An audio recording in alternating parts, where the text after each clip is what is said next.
Hi there and welcome to Power Play. I'm Vashi Kapelos in Ottawa on this Wednesday. Tonight, recession coming? We are proceeding carefully. We are going to be balancing those risks. Tariffs per week. The Bank of Canada slashes its key rate for the first time since March as the economy shows more signs of strain under pressure from U.S. tariffs. Does the central bank governor think we're headed towards a recession? CTV News chief financial correspondent Amanda Lang has that answer from her exclusive interview with Tiff Macklem. She's going to join us live in moments. Then, Trudeau-era exodus? Ms. Freeland, are you staying on as an MP? Ms. Freeland, can you give us more details about your appointment? Right now, I'm focused entirely on working and serving my community and this government. Chrystia Freeland was first, but more Justin Trudeau-era ministers are now headed for diplomatic appointments. Our front bench with Sharon Carr, Laura D'Angelo, Jamie Ellerton, and Sebastian Skamsky will be here to talk about why coming up, plus tunnel tactics. Do you really think Prime Minister Carney is going to back your Highway 401 tunnel? Is that a project in national interest? I believe he will. Ontario Premier Doug Ford wants his proposed tunnel under the 401 picked up as a Carney government major project, and he's publicly slamming any suggestion of lifting Canada's 100% tariffs on Chinese EVs. Our front bench will also get into Premier-pleasing politics. That's coming up in just a bit. First, though.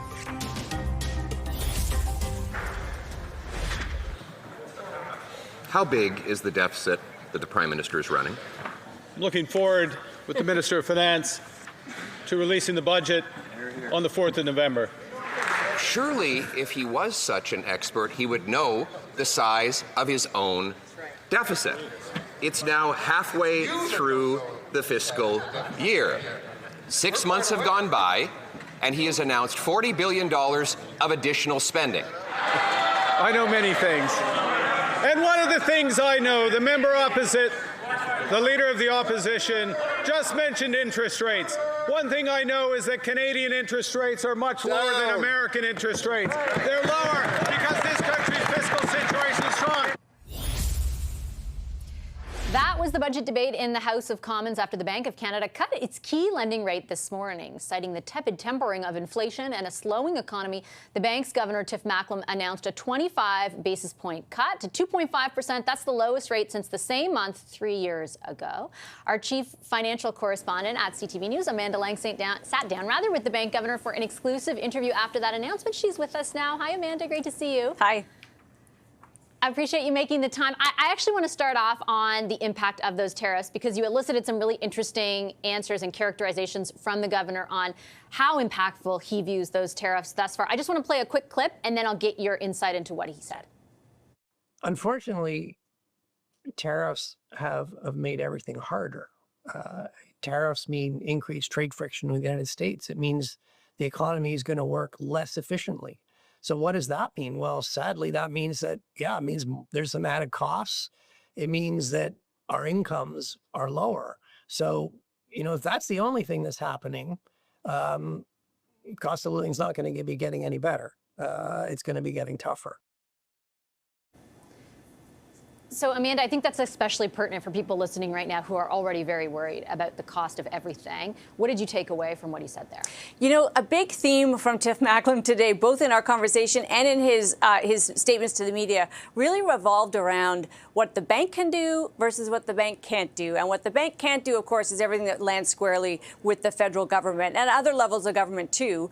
Tiff Macklem's point is they're reasonably happy with where inflation is right now. They don't love it, but they're comfortable with the range. It's right at the upper end of their target, but they're okay, 2.5% on a closely watched measure.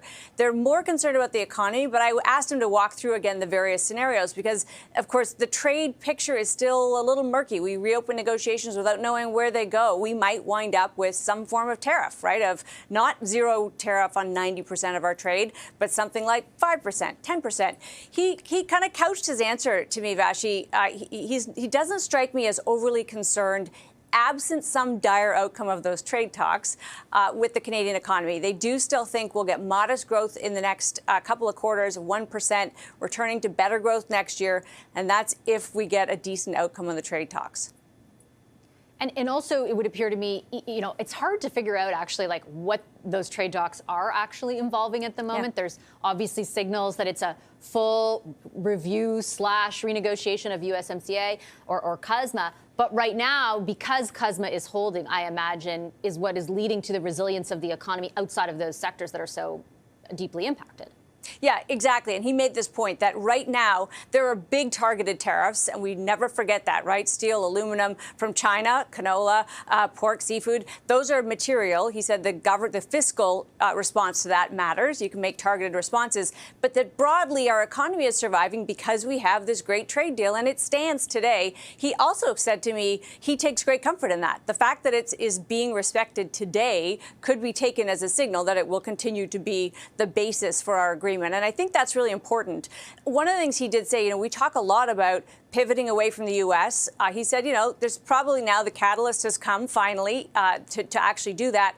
But doing that will come at a cost. It is in itself inflationary. Every business that's looking for a new supplier, looking to diversify to a new market, that costs money. And that is cost that will be passed on to consumers. So I said, what about the affordability question? How does all that land? And his point was, look, we can lower rates, but lately when we lower rates, it makes the mortgage less expensive and the home price goes up. So the real problem isn't anything we're actually dealing with. It's structural issues in the housing market. That's for government to solve. So again, he came back to this theme of we're going to try to keep prices stable so Canadians have confidence that their dollar will hold its value, but we can't actually fix the economy. That is, of course, for the federal government to do. Well, I want to jump off that exact point because we've got another clip from your interview that speaks to that thesis. Have a listen. Monetary policy can't really undo the effects of tariffs. It can't reverse that. Structural reform could. And what is that? It's the things we were just talking about. It's reducing interprovincial trade barriers to grow our internal market and reduce the cost of doing business in the country. It's getting rid of some of those regulatory differences. It's speeding up regulatory approvals and reducing regulatory uncertainty so that businesses who have investment projects can get moving with those and increase the capacity of the economy. Amanda, in a few moments, we're going to talk to the parliamentary budget officer who kind of overlooks the budgetary stuff with the government. But I wanted to ask you, just given all that Mr. Macklem just laid out around the government's policy with respect to countering the impact of the tariffs domestically, what are you going to watch for in the budget? Like, what is, as far as figuring out what direction the government is going, beyond what they've already said, like, what are you looking for as far as what they do? So to me, the most interesting thing will be, I think, how it's presented. As arcane as that sounds, and we've been warned that we're going to get a new type of accounting that's going to put sort of procedural operations in one bucket and big investments in the other. And that'll be on us, Vashi, you and me and others, to make sure that the numbers still make sense based on other budgets, past budgets. And then beyond that, the investments that they're making, those big picture items, how will they pay off? When will they pay off? You made an amazing point this week to the housing minister that just saying something is going to be, you're going to spend a certain amount on something is not a mark of success for that program. The outcome is what matters. And that's actually what I heard from the central bank governor today, right? There's only so far we can go with bank policy.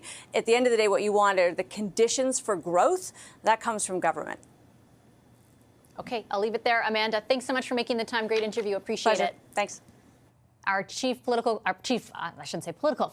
I'm the political financial correspondent, Amanda Lang there. There are some of the headwinds that the feds are facing as they plot their first budget, which, as we mentioned, is now set for November 4th. They've promised to do a lot, austerity and investment. Can they?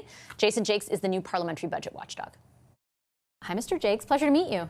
Pleasure to meet you. Thanks so much for the invitation to be here. Thank you very much for coming into studio. Yeah. I appreciate it. We just heard from the Bank of Canada governor about his view of the state of the Canadian economy and really how I think U.S. tariffs and the trade war with the U.S. is impacting the economy. What is your view right now on the way in which that set of information is impacting the finances of the government, or could impact the finances of the government? And again, building on the statement from the governor today, it's evident that the Canadian economy is not necessarily in the best shape. I think, as the governor put it, It doesn't necessarily feel particularly rosy out there right now. Even if we're going to have positive growth going forward, it's not going to feel particularly great. And there's a direct linkage with respect to the state of the nation's finances, so the government's budget deficit. As you probably are aware, we published our last economic and fiscal outlook just before the election. And things have gotten a little bit worse since that time on the economic side. Certainly, uncertainty has continued to persist. It's certainly built with respect, uncertainty certainly increased with respect to our trade with the U.S. and the potential outcome of trade agreement renegotiations. And you're really starting to see it in terms of on the side of business investment and also some impacts on labor markets. So of course, over the course of the summer, 100,000 Canadians losing their jobs.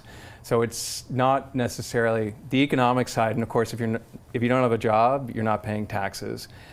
You expect some sort of supports from the government, either through employment insurance or other types of supports.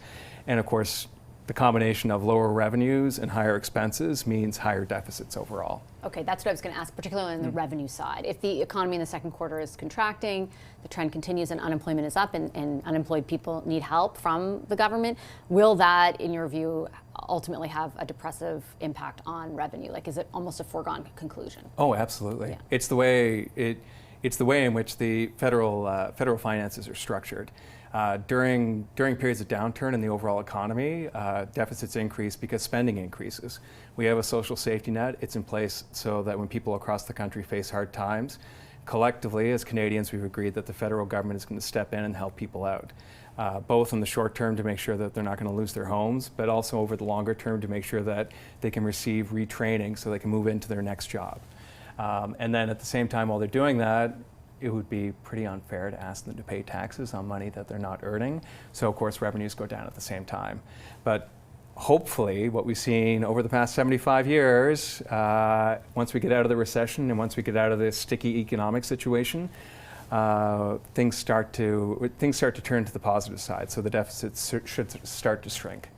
In the interim, while we exist in this period of uncertainty and while the negotiations, for example, around CUSMA are still to start and then become ongoing, there's a lot of focus obviously on this budget. I know you're well aware of that. We haven't had a budget since April of 2024. How important is this one?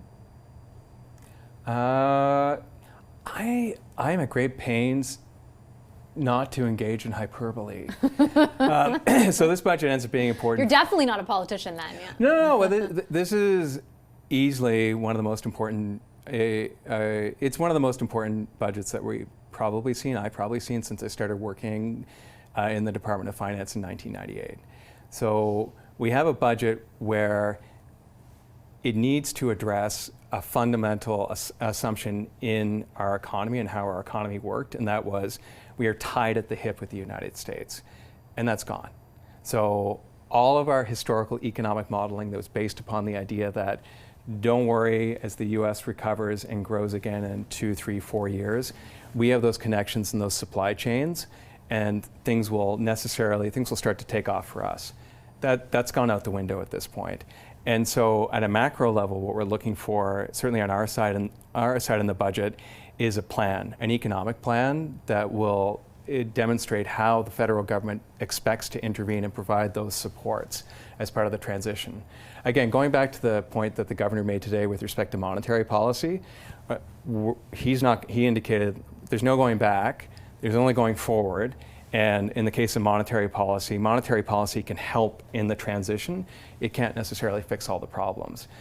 On the fiscal policy side in the budget, similarly, we're looking for how the federal government's planning on supporting that transition.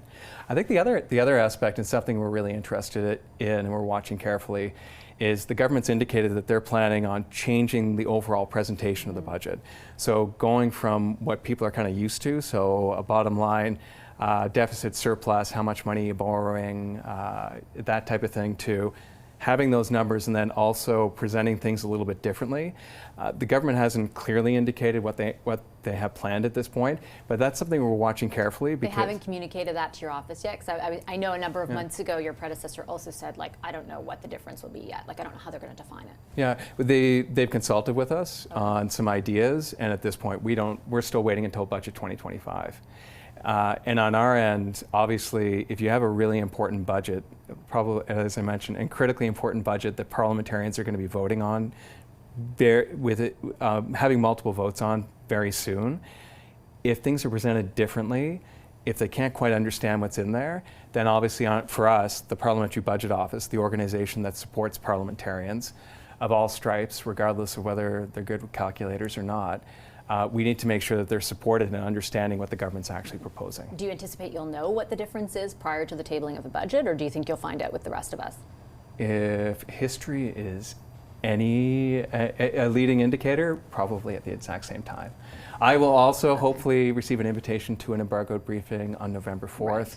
Right. And at 10 a.m. I will be sitting in a darkened room going through the budget documents, trying to have a good understanding of what's actually in there. So there are some things that they've said so far, both in the election campaign, in which their fiscal plan was actually a feature of their campaign, and then in the time since. And I think one of the things that stood out to me and has led to a lot of questions to politicians in the government is around the spending side of things, so the operations side of things. They've clearly said the government is spending too much on the operations of government. They identified over, I believe it was a 3-year period or until 2028, a $15 billion gap that they wanted to close.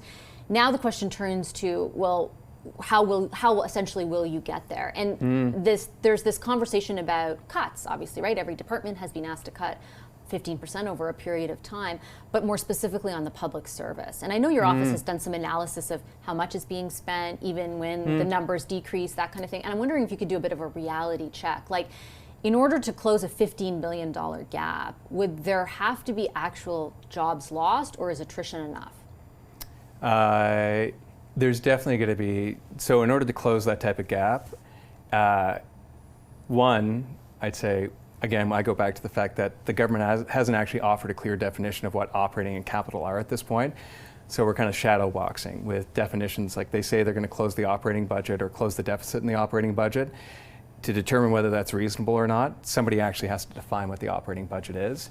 That said, for the order of magnitude that you're looking at, it would be highly unlikely that you'd be able to close a deficit or reach a number that big without the path going through personnel costs. So without some sort of reduction or substantial changes in the composition of the public service.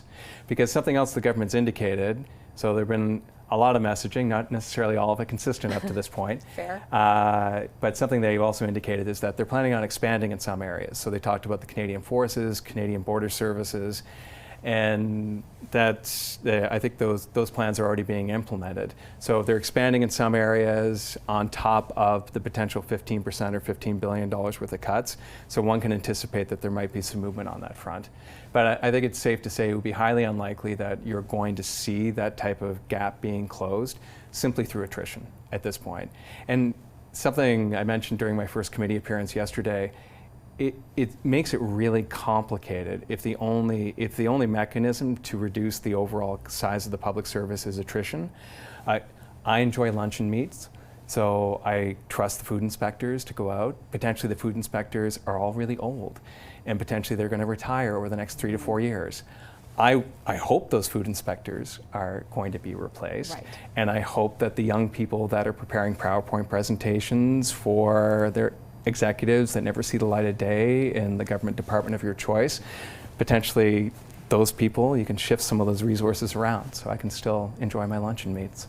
But potentially, and that's the risk with attrition, it just becomes really complicated to end up hitting your targets and also manage the public service. Because, and something I think my predecessor indicated, it really isn't, the numbers around the public service, the size, it's really big. Like, you can't get away from it. Like an $80 billion wage bill, $172,000 a year in average compensation. And at the same time, they're all linked to something. They're all linked to a program, a specific program. And if you're focused on simply reducing the people that you've hired and you haven't taken a hard look at the programs that are actually being implemented and set priorities, potentially you're focusing on the wrong things and you're making things more challenging for yourself. Okay, I have to leave it on that note. I'm out of time. Thank you for your time. Oh, my pleasure. Appreciate it. That is the Parliamentary Budget Officer. Coming up after a short break, first Chrystia Freeland, now a slew of former Trudeau-era ministers are headed for diplomatic appointments. Why is that the case? Our front bench with Sharon Carr, Laura D'Angelo, Jamie Ellerton, and Sebastian Skamsky. There they are. They're back in just 2 minutes with me. Stay right there.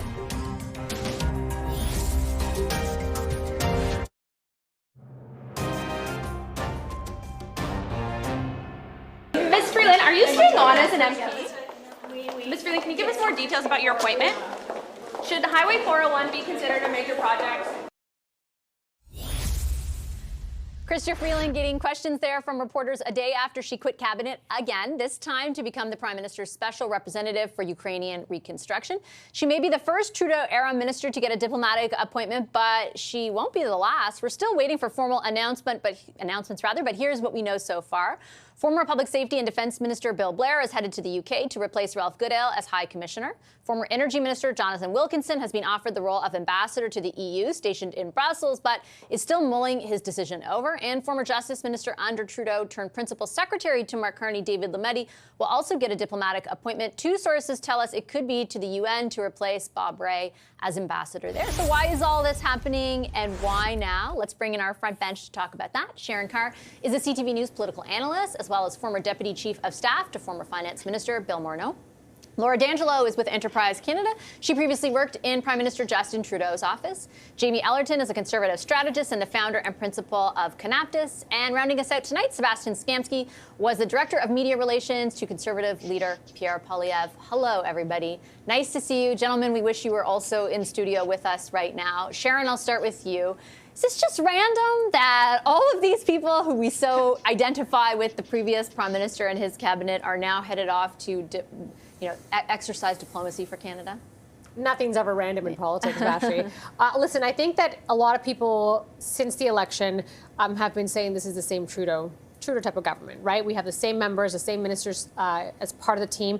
And anyone who's been part of this circle, I think, would have kind of estimated that this was going to happen. So I think we knew these changes would happen. When you take people like former Minister Blair and Wilkinson out of cabinet positions, it's kind of natural to expect that they're going to have to do something with them. So there's been rumors and speculations for quite some time. And I think you even mentioned it now. Minister Wilkinson is one that I think has been the least confirmed amongst everyone. I was told very directly he's still making his decision. And we've all heard a bit of that. In addition to former Minister David Lametti, who it's speculated that he's supposed to go to the UN now. So I'm not surprised by this. I think this is going to allow Prime Minister Carney some room to bring in some more fresh faces so that they can get away from it's the Trudeau gang, and it's actually the Carney gang. How much of this, not in Mr. Lametti's case, but in the other two, and Ms. Freeland as well, Laura, are people who have much less stature in this government than they did under Justin Trudeau. How much of that do you think factors into, maybe it is my time to move on?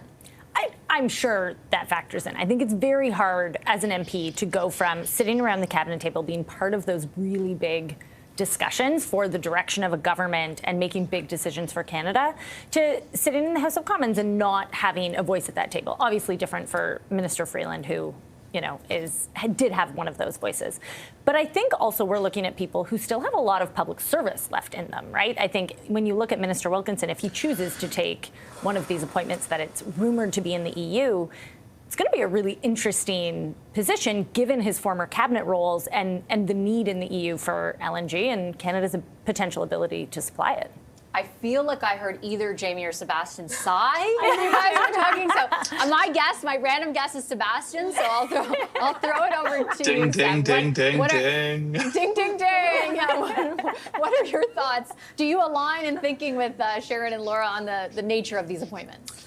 Look, Vashi, first of all, we shouldn't be treating diplomatic appointments, which are important, by the way, as retirement homes for former politicians. I want to make that clear, and I think that's very telling that Prime Minister Carney is treating these appointments this way. I don't mean to borrow from the words of President Trump. I do this very rarely, but we really are not sending our best across the pond and into the States. These people have been the architects behind the disaster of the last 10 years of Liberal government.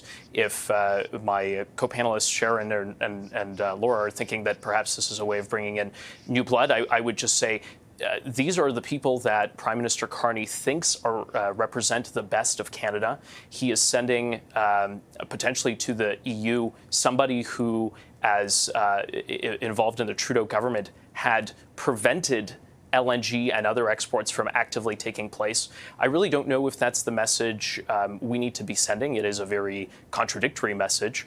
And it really is troubling that Prime Minister Carney's using these roles in a way to benefit himself and to eliminate some of the obstacles potentially in his caucus. It's difficult to figure out exactly what you're thinking, but I'll take that and swing it over to Jamie and ask just more generally on the politics of all this. Jamie, you and I were talking about this on the radio, and Laura on the radio earlier today. But if there is a desire, and I take Sebastian's point that it should be about more than this, and maybe it is. I don't know the thinking of everything, but I can understand how the appearance would be one that Sebastian gleaned from it. But if the idea is to turn a page on, as Sharon put it, like the idea that this is one in the same government of Justin Trudeau, which has certainly been a criticism from the federal Conservatives, does something like this accomplish a departure or a delineation? Or, is Mark Carney able to do that without this?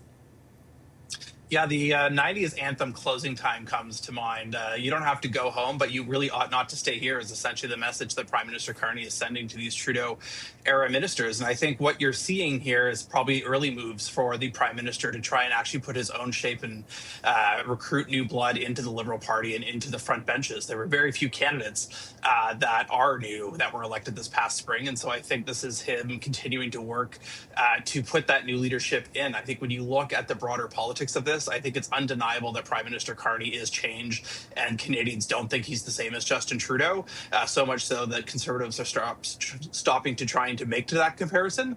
But I do think what comes next and what ultimately will be the legacy and kind of the shape and how a Mark Carney government's going to act, he can't do everything by himself. And by moving these people off to diplomatic appointments, it makes room to bring some new blood into the House of Commons and to have whatever the Carney view of government and the Liberal Party is going to be to start to take shape. They're in a minority, Sharon, right? Is there any danger in putting these seats into a by-election cycle? There's always a danger. To be honest, you never know. Things can change. But I think that they're willing to take that risk. I think that depends on when they're going to call the by-elections. It depends on what kind of candidates are going to run in these spots. But just to go back to Seb's point as well, this is not something that's new. Harper's done it. Past governments have done it. It's very frequently done where you appoint a former politician or an outgoing politician into an ambassadorship role, kind of soft landing, hard landing, however you want to look at it. But having these by-elections, I think, will allow Carney to put in some of his own blood. Who knows? I'm hearing speculations. Maybe there's more candidates like the Tim Hodgson types that they might want to bring who can bring a certain stature and level of economic understanding to the cabinet table, which they need at times. So I say politics is always risky, and it's a risk worth taking.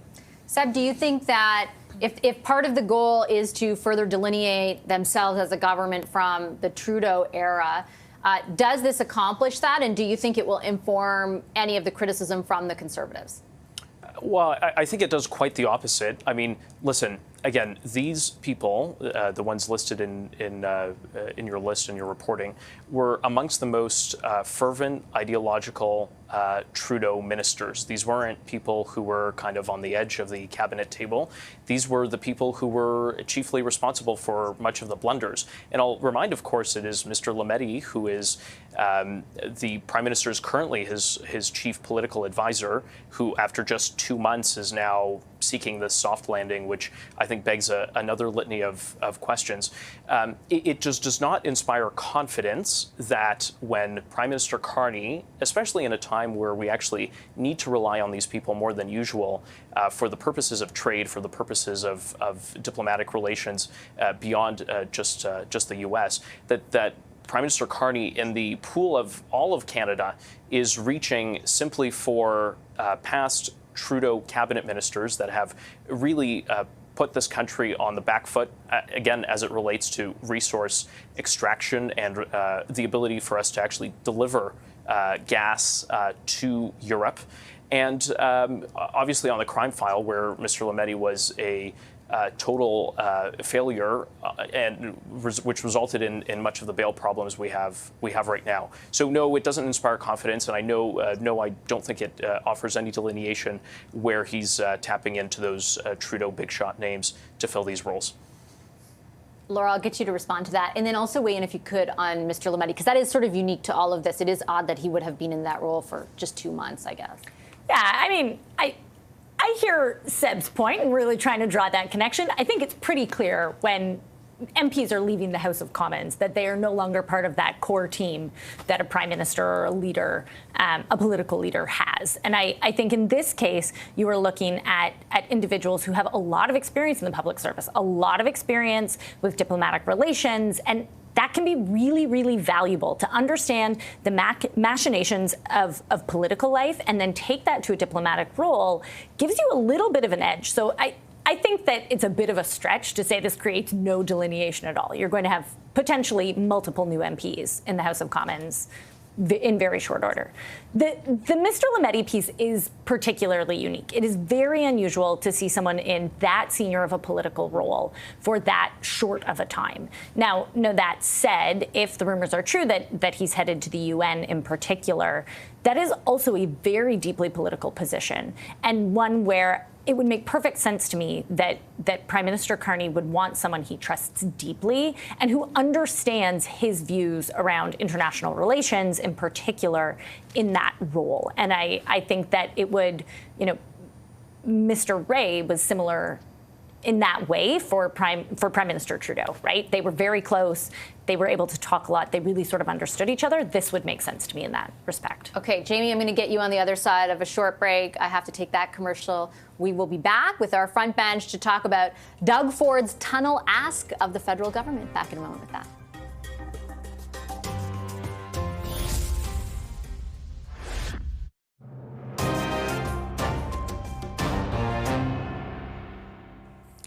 Ontario Premier Doug Ford isn't happy with the Carney government. Take a listen. Do you really think Prime Minister Carney is going to back your Highway 401 tunnel? Is that a project in national interest? I believe he will. Has he said anything to you about it? I just believe he will. But how is it a national project? Isn't this kind of like a pet project of yours? Well, considering it's the busiest highway in North America and 50% of the GDP comes through Toronto, and it's costing us $58 billion of lost productivity, I think it's pretty national. So that's Premier Ford this week talking about a tunnel under the 401. He says he believes Mark Carney will put it on that now infamous major projects list. The second tranche of that is expected before the Grey Cup in the middle of November. But he also wrote an open letter today calling for the Carney government to keep tariffs on electric vehicles, writing in part at a time on Chinese electric vehicles, I should say, at a time when our automotive sector is under enormous financial pressures because of President Trump's tariffs. Canada's tariff on Chinese-made EVs is critical to protecting more than 157,000 direct jobs in Ontario and hundreds of thousands of indirect jobs across the country. Let's bring back the front bench to talk about a schism emerging for the first time on these two issues between the federal government and the Premier. We've got Sharon Carr, Laura D'Angelo, Jamie Ellerton, and Sebastian Skamsky here. Let's start off sort of on the tunnel and the list, because I think that's been one of the more interesting sub-stories out of this major project stuff, Jamie. What we had seen at the beginning of that announcement last week was, of all people, Danielle Smith, the Premier of Alberta, reacting very positively. And counterintuitively, the Premier of Ontario basically saying, like, is this it? And now pushing very hard on the tunnel, even though it had appeared for weeks that they had a very chummy relationship. What do you make of that? When you actually listen to the clip, it sounds like it's a story that's really just generated by the fact that he got pushed and kind of course, he's going to defend his project in the moment and substantiate it with the follow-up question. I would point out that the government themselves have admitted that they're doing a feasibility study at this point. They've done some market sounding, and we don't know what this tunnel is going to be aside from what the Premier has envisioned this when he's talked about it at media avails. And I think when you compare a project like this with the others that have been announced and are being talked about for this major project list, this is so early in the game for the potential for this to ever be, let alone actually open, but just to start to be built. It's kind of curious the politics of this. So I think that's one thing that stood out for me. And I think when you look at the broader relationship, Doug Ford has shown he's had zero issues putting his foot down when he wants to on something that's going to benefit his own political coalition and his own politics, while continuing to maintain a chummy relationship with Liberal governments federally. And I don't think that's going to deviate from that kind of like parallel track here. Yeah, the only thing I would say on that, and I think that's true for the most part, Sharon, is I'm not sure, like, for example, on hitting back hard with counter tariffs, Doug Ford really stuck to his ground there. Like, he was saying how hard we had to go, and then when Prime Minister Carney signaled not so much, he seemed to say, well, I still wish we could go hard and we wouldn't back down, but, like, he's not shutting off the electricity or anything like that. How important do you think that relationship is with the Prime Minister? And ultimately, if it didn't get him better standing in this initial list, how important will the second list be? So I think there's a few pieces here. I think that putting the tunnel aside, I think anyone who's spoken to insiders who work closely with Premier Ford and question the viability of said tunnel always say that it's about nation building for him, in the sense that it's a long-term 100-year project. Like, none of us are going to see this tunnel built in our lifetime, and he said that as well.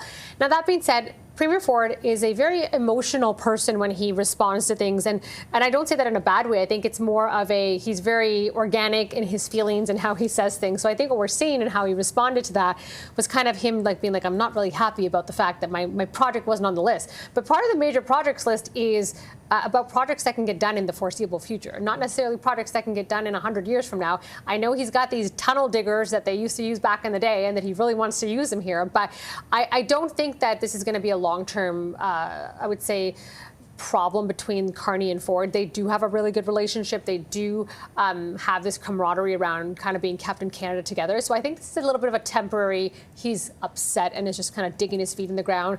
And I think they'll get past it. There'll be something else that comes up. And I think maybe the tunnel will make it into list 2. Who knows? But it's not necessarily. But why would it? We don't even know what it would cost. Like, we don't, like, that would go against everything the government has positioned this list as. I would hope that it doesn't necessarily make it. But what I'm thinking and seeing is that the Prime Minister is willing to allow there to be some kind of politics and concessions to it, and if it means you can admit it, yeah, putting up pipeline, or like, I would rather see pipelines. I would rather see something about the Ring of Fire, and I think if the Prime Minister gives into some of these other projects that can bring real economic development to Ontario, I think Premier Ford will back down a little bit and be a little upset about it. But it's a tunnel that we're never going to see, guys. Well, you never know. Sebastian, what do you think? Well, if I know one thing about any government project being built, it is always reassuring when a new bureaucracy is involved. So I'm glad that Prime Minister Carney took that incredible step to help, whether it's to build this tunnel in a century or to do anything around the Ring of Fire, for example. I believe Sharon mentioned that. Look, I think the tunnel itself is not, I know there's a lot of criticism on the part of the Liberals and the NDP about this being some kind of absurd idea. Of course, people who drive cars, normal people, common sense people who are part of the voting coalition, they drive cars, and it's, if you've ever been on the 401, it is maddening and frustrating. And by the way, this has absolutely a lot of economic downsides and impacts, as Premier Ford mentioned. That said, listen, there are critical projects that need to happen right now that are not taking place that I think would have a much more significant nation-building aspect. Prime Minister Carney has to really stop with these new bureaucracies and these wish lists and having the Premier sit on his lap and whisper in his ear what they want for Christmas. He just needs to get out of the way, frankly, so that things can be built, like the LNG export terminals, like pipelines. And I think that's got to be the priority for everyone at the table. So just picking up on Ford's comments, the Premier's comments, Laura, it's not just on this issue, though. He's also flagging there's a cleavage on EV tariffs, right? Premier Moe was here from Saskatchewan. He's very encouraged by the openness the feds are showing to backing down on those initial tariffs or some sort of amelioration to them. Do you think that this is as temporary as Sharon characterizes the friction between Ford and Carney, or do you think it could turn into something more? I think it could turn into something more, but what I actually think we're seeing is one of Ford's favorite tactics. Ford is very adept at advocating for his province, and he normally does that in the media in public ways. It's actually something that I think is often really fun to watch. And I do think that's what we're seeing here, is he is pulling out some of his favorite tools from his toolkit to push the feds on it. What I think is going to be really fun to watch is how the feds respond. They haven't really yet faced this with any of the premiers, right? It's actually been a really amicable, quite wonderful relationship so far between Carney and almost every premier across the country. And so I think that what's going to be interesting to watch is how Carney and his team thread the needle here with a premier who so far has been very supportive, who has actually really helped them move things along. And he's starting to express just a little bit of discontent.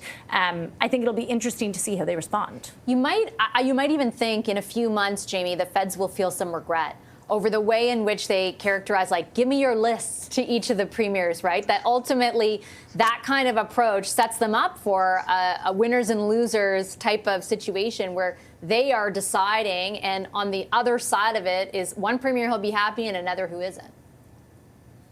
Yeah, I think for the prime minister, you can kind of always look to triangulate and figure out what your message needs to be and how you deliver that in different parts of the country while still having some coherent economic vision. Of course, part of the problem when you talk about tariffs is it's always easier for someone with an entrenched interest to mobilize and say why something's bad than it is for some future upside that voters may or may not feel and feel attached to it somewhere down the road. And so I think when you look at the auto sector, it's just one example. The manufacturing sector in Ontario continues to be huge. And our auto sector is really the American auto sector with branch plants here. And so long as any possibility of a continental trade agreement that keeps those plants open here, I think it is highly unlikely you will ever see the federal government open the door to Chinese EVs. Now, if we actually blow up the relationship with the Americans and free trade as we know it is effectively dead, then I think there's a whole bigger debate in this country as to what free trade looks like with the rest of the world and choices that we're willing to make and what the consequences of that are. But like at this juncture, we are continuing to build those cars. Those are American companies operating here in Canada. And so long as that continues to be a true statement, I don't think those EV tariffs are going anywhere, especially when you look at the geopolitical game and triangulating us with the Chinese. Okay, I got to leave it on that note. I'm out of time. Thanks, everyone, for your time. Great to see you. We've got Jamie Ellerton, Sebastian Skamsky, Sharon Carr, and Laura D'Angelo. We'll take a quick break here on Power Play. On that other end of the break, we'll head across the Atlantic to figure out what Donald Trump is doing in the UK and what it means for us. Back in a moment.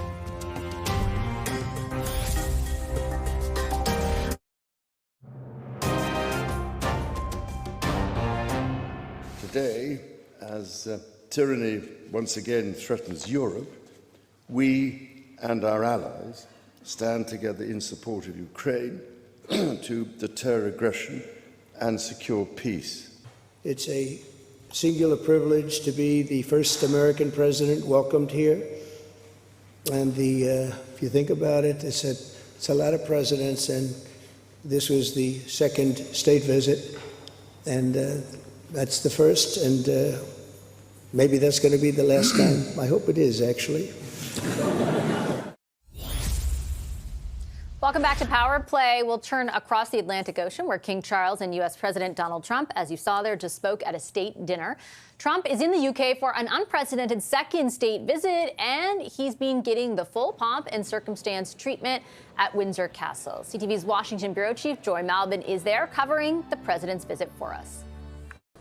Hi, Joy. Good to see you. Thanks so much for carving some time out for us. I know it's a late one and a long day for you.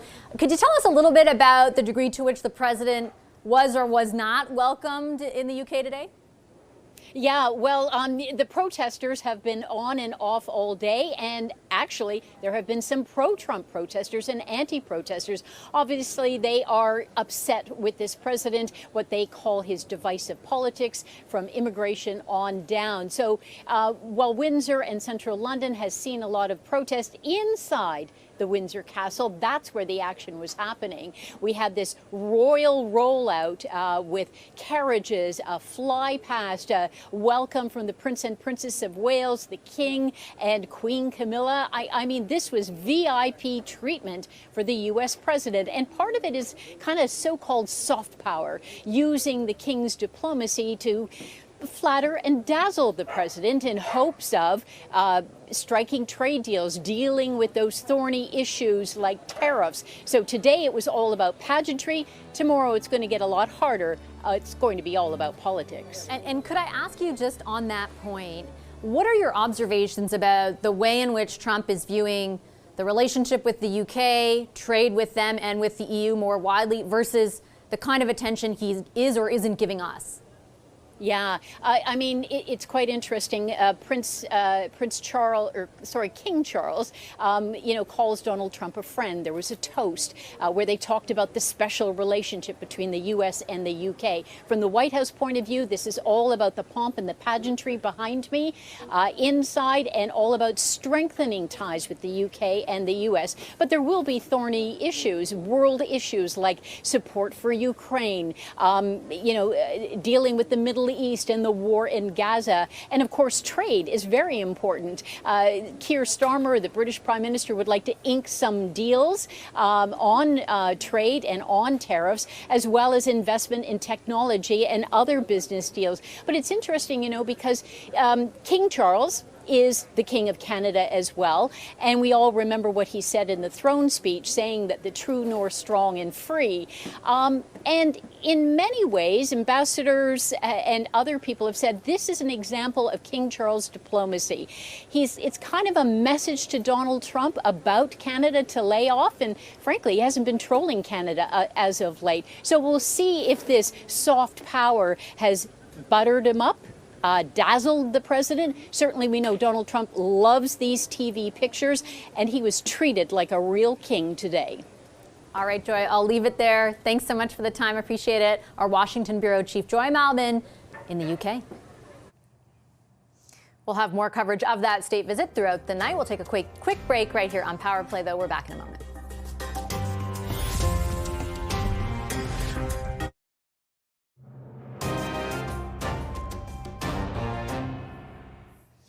Welcome back to Power Play. Our takeaway today about our top story, the Bank of Canada's decision to lower its key lending rate. We'll put up a visual reminder there of where that key lending rate sits tonight at 2.5%. That's 25 basis points lower than it was the past number of months, actually since March. That's the last time the Bank of Canada governor had made a decision on the interest rate to change it. I will also say this is the lowest level that key lending rate has been at in the last 3 years. And there are many questions about how all of that and the state of the economy really will inform the upcoming federal budget, which we now know will be introduced on November 4th. We spoke to the parliamentary budget officer who kind of oversees or is a watchdog of sorts for Parliament when it comes to budgetary matters. He talked to us about the idea of attrition and closing a spending gap of $15 billion over 3 years that the government had identified.